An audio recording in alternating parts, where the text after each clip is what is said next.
Bismillahirrahmanirrahim. Assalamualaikum warahmatullahi wabarakatuh.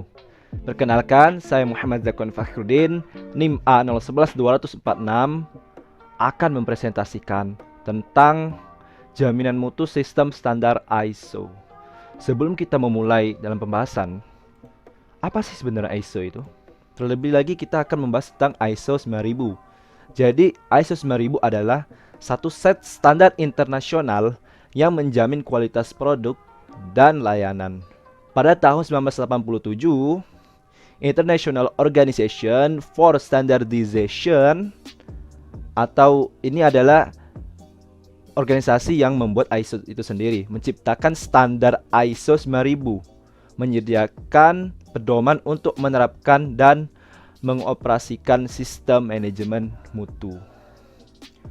Lalu dalam ISO 9000 itu sendiri, bukan hanya ISO 9000 doang, tapi ada ISO-ISO lainnya, yaitu mencakup ISO 9001, ISO 9002, ISO 9003, dan ISO 9004.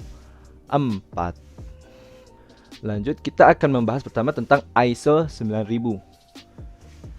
Apa sih ISO 9000 itu?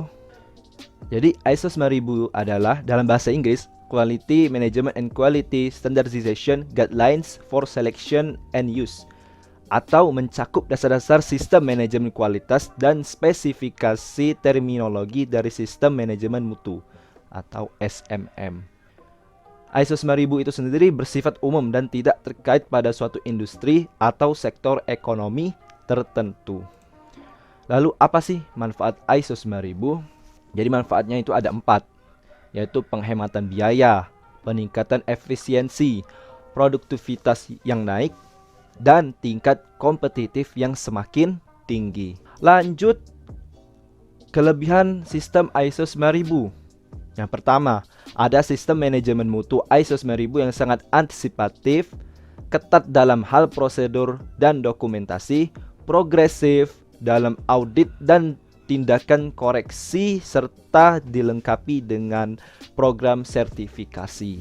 Lanjut, kelebihan yang kedua dari sistem ISO 9000, yaitu sistem manajemen mutu ISO 9000 sangat adaptif untuk diaplikasikan pada berbagai macam bidang industri, baik penghasil barang maupun jasa. Yaitu tadi kan di awal sudah dikasih tahu bahwa ISO 9000 itu sendiri bersifat umum.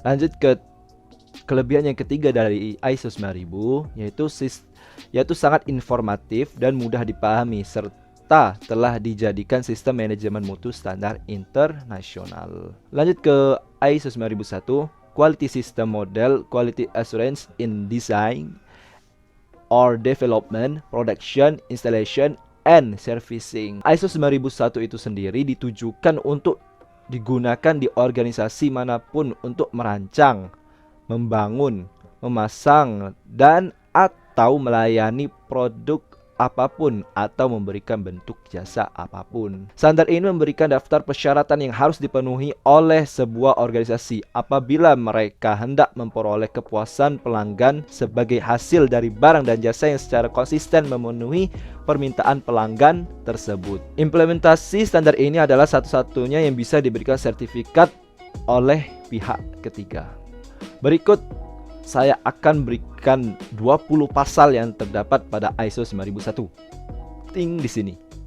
Selanjutnya adalah ISO 9002, yaitu Quality System Model Quality Assurance in Installation and Servicing. ISO 9002 itu sendiri merupakan sistem mutu atau model jaminan mutu dalam produksi, instalasi, dan pelayanan. Ini sistem yang satu ini, sistem ISO 9002 digunakan bila kesesuaian terhadap persyaratan yang telah ditetapkan harus dijamin oleh perusahaan selama produksi, instalasi, dan pelayanan.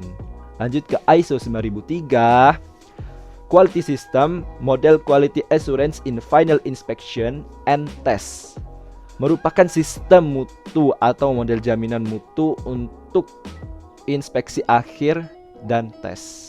Standar ini dipergunakan bila kesesuaian terhadap persyaratan yang telah ditetapkan harus dijamin oleh perusahaan hanya pada tahap inspeksi dan pada tes akhir. Lanjut ke ISO 9004, Guidelines Quality Management and Quality System Elements, yaitu mencakup perihal perbaikan sistem yang terus-menerus. Bagian ini memberikan masukan tentang apa yang bisa dilakukan untuk mengembangkan sistem yang telah terbentuk. Standar ini tidaklah ditujukan sebagai paduan untuk implementasi, hanya memberikan masukan saja. Lalu, apa sih faktor penting atau tidaknya ISO?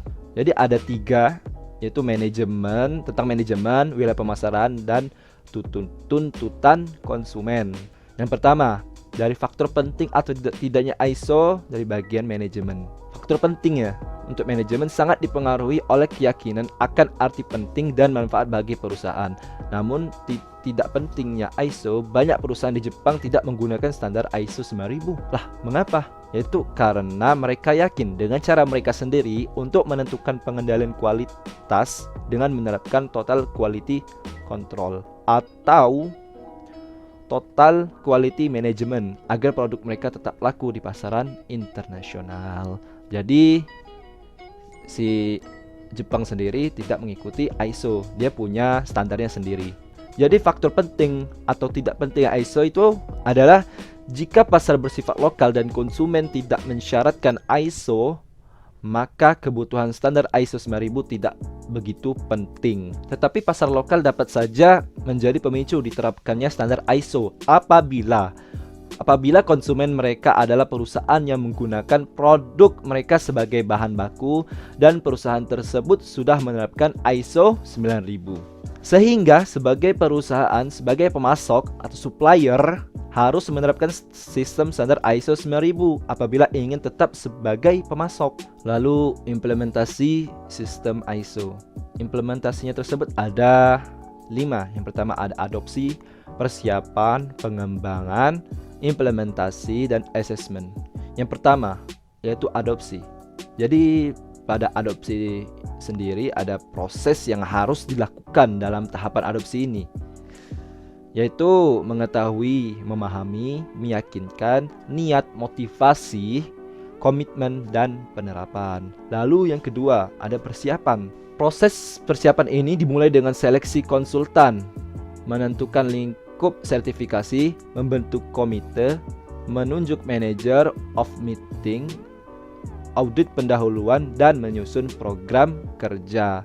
Lalu di bagian pengembangan, proses pengembangan ini dinilai dengan menyebarkan pengertian kepada semua karyawan, menentukan kebijakan mutu, menyusun rencana mutu, membuat manual mutu, membuat proses mutu, menyusun prosedur operasional, pengadaan sumber daya, dan membentuk tim audit mutu internal. Dan setiap tahapan dalam pengembangan ini diperlukan pelatihan dan evaluasi. Selanjutnya yang keempat adalah implementasi. Proses implementasi dimulai dari mendistribusikan dokumen, merekam data kegiatan, pemeriksaan oleh tim audit, tinjauan manajemen, tindakan koreksi dan preferensi, dan verifikasi. Untuk melakukan rekaman data, kegiatan diperlukan pelatihan dan evaluasi. Lanjut yang kelima, yang terakhir adalah assessment atau penilaian.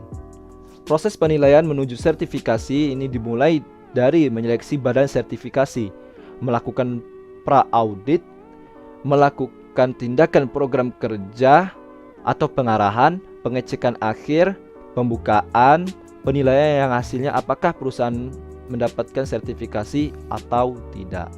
Ya, itulah tadi presentasi dari saya yang mengenai tentang jaminan mutu sistem standar ISO untuk memenuhi tugas pengendalian kualitas. Terima kasih kepada teman-teman, kepada pemirsa, kepada dosen yang sudah menonton. Mohon maaf apabila ada salah kata, apabila yang saya katakan itu salah, itu murni dari saya. Namun apabila yang saya katakan itu benar, itu berasal dari Allah Subhanahu wa Ta'ala. Terima kasih. Assalamualaikum warahmatullahi wabarakatuh. Dah.